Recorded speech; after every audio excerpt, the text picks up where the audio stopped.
am Jefcy Nicole Layson, and I'm going to tackle about the reason why they introduced psychology in the Philippines.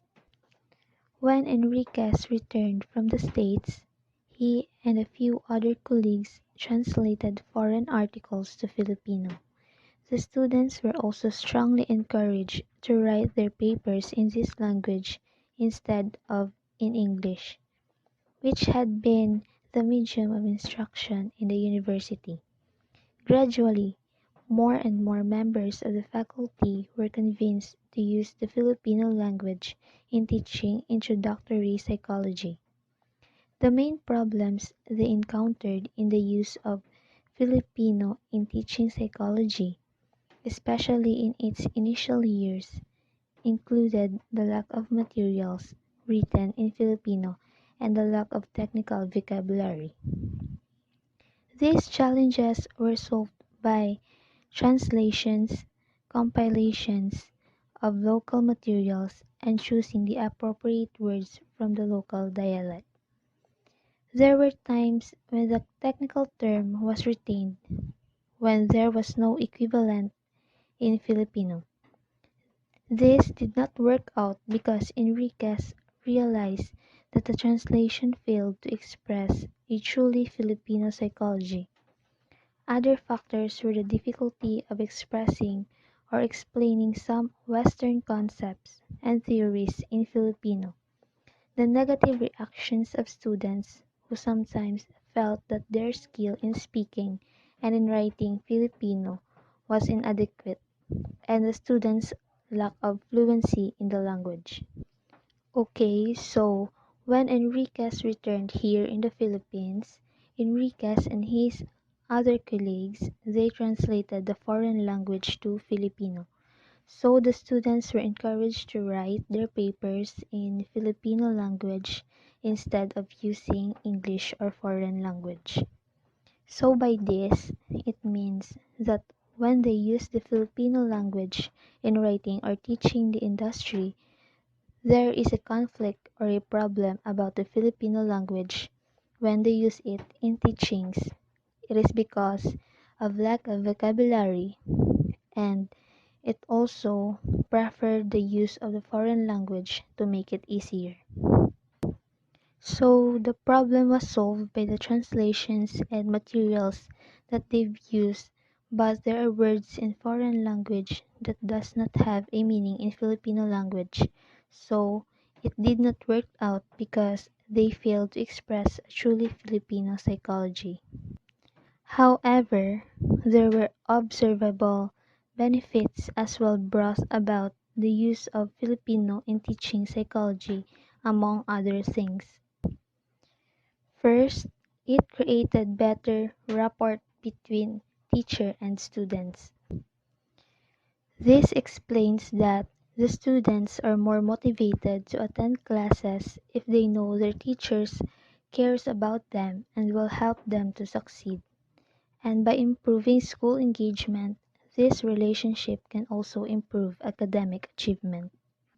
Second, there was a more relaxed atmosphere in the classroom.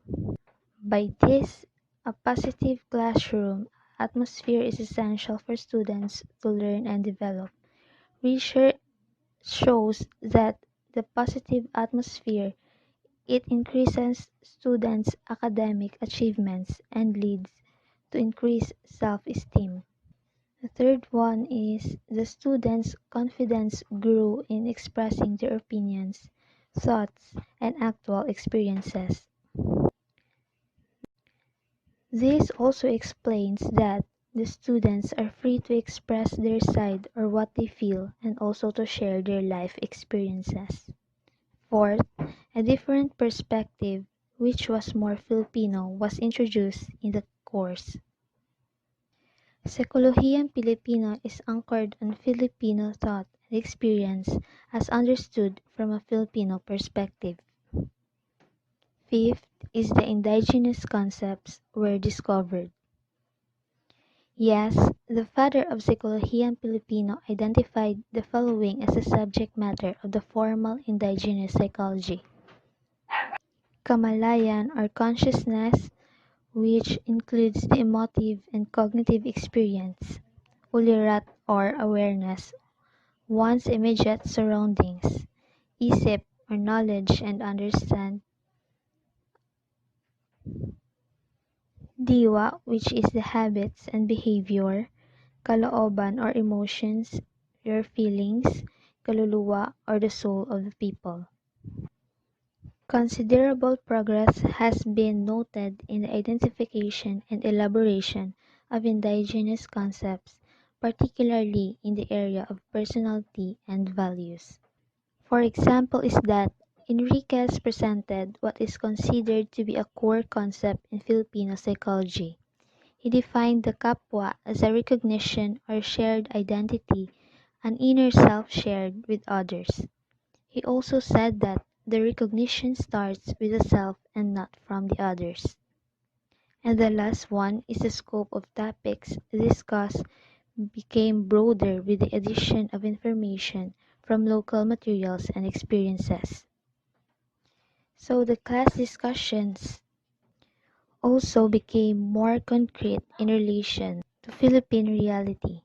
Psychology became related intimately and significantly to the everyday life of the people. Most importantly, with the birth of Psikolehiyang Pilipino, a psychology with a Filipino orientation was developed. Filipino psychology or Psikolehiyang Pilipino was introduced. It is because Filipino has a lot of experiences and they have a lot of ideas and cultural orientations that includes language lessons to help you understand or understood by the local people. For example is that when you traveled abroad, even to other English country, you'll notice that the things can get done very different by two other countries. It is also formally created in 1975 by Virgilio Enriquez, National Association for the Filipino Psychology under Enriquez. Enriquez was recognized by a lot of people in the Philippines and also by non-Western cultures. It also introduced as a research model used to provide valuable information on culture as target, which means our practices in our daily living, our lives, customs, and cultural patterns. It is also a perspective including the values, patterns of thoughts, beliefs, and cultural assumptions. It also means the culture of the people who speak with the target language. And culture as source, which means the patterns that we learned and shared behavior and beliefs of a particular group. It is a complex of a whole of collective human beliefs.